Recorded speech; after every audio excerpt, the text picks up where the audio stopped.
ఇంకో 2 ఇచ్చాను. రాత్రి కొంచెం లేట్ అయినా అమ్మా, సాయంత్రానికి లేట్ అయినా కానీ నీకు ఇబ్బంది ఉండదు.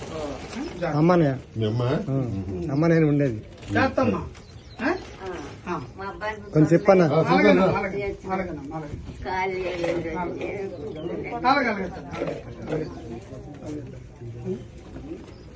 అన్నం తిన్నారా? తిన్నారా? ఏం కోరుతున్నా?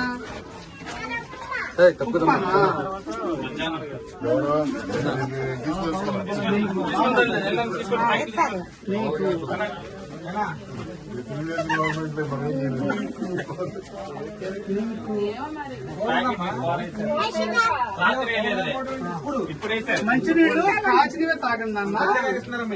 కాచి చల్ల తాగండి.